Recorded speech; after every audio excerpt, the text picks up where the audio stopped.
चलिए तीसरा क्वेश्चन देख रहे हैं। तीसरा क्वेश्चन में पूछ रहा है if sin a equal to 3/4। तो भैया दिया क्या हुआ है sin a इक्वल टू 3/4। तो आपसे मांग रहा है cos a और tan a का वैल्यू। तो सिंपल है cos a और tan a का वैल्यू आपसे पूछ रहा है। सिंपल है। तो देखिए इसमें कोई ट्रायंगल नहीं है, जब ट्रायंगल नहीं है तो कहानी खत्म है। ये भी a एंगल के लिए पूछ रहा है, ये भी a एंगल, ये भी a एंगल, तो ज्यादा प्रॉब्लम नहीं है।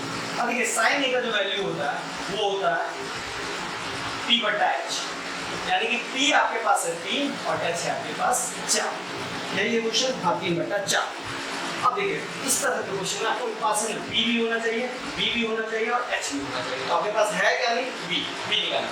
b का जो फॉर्मूला होता है वो होता है h² - p²।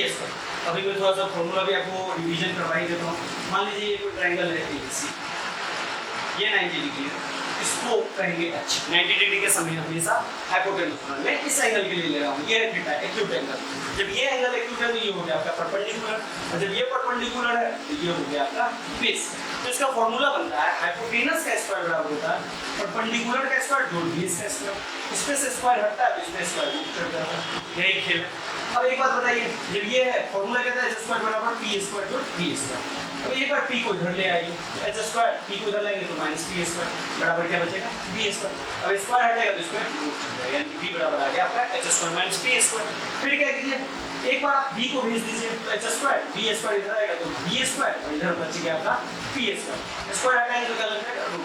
p बराबर ये फॉर्मूला हो गया। यानी कि 3 फॉर्मूले आपको याद रखने हैं, एक ये फॉर्मूला, एक ये फॉर्मूला और एक ये फॉर्मूला। यहाँ पे जो मैंने प्रूव किया है वो b का मान, तो b बराबर है h² - p²। तो चलिए h का मान कितना है भैया, h के सामने 4 तो 4 का स्क्वायर, p के सामने है 3 तो 3 का स्क्वायर, यानी कि 4 का स्क्वायर तोड़ेंगे तो 16 हो जाएगा और 3 का स्क्वायर तोड़ेंगे तो 9। 16 में से 9 घटा तो आया कितना 7। ये हो गया आपका √7, यानी कि जो आपका b निकला है वो √7 निकला। बस pbh निकल गया, कहानी खत्म। अब देखिए आपसे पूछ क्या रहा है cos a का वैल्यू कितना होता है b/h। ध्यान रखिएगा, तो b का वैल्यू निकल गया √7 और h का वैल्यू है आपके पास 4, खत्म निकल गया। सेकंड पूछ रहा है आपसे tan a। तो भैया tan a का वैल्यू कितना है, tan a का वैल्यू होता है p/b। ये याद रख लीजिएगा p/b। तो tan का वैल्यू कितना p का वैल्यू कितना निकला आपके पास 3 निकला हुआ नहीं है। अब b का वैल्यू है आपके पास b का वैल्यू भी निकला √7। ये निकला। अगर आपको ये सिंबल याद रखने में दिक्कत होगा तो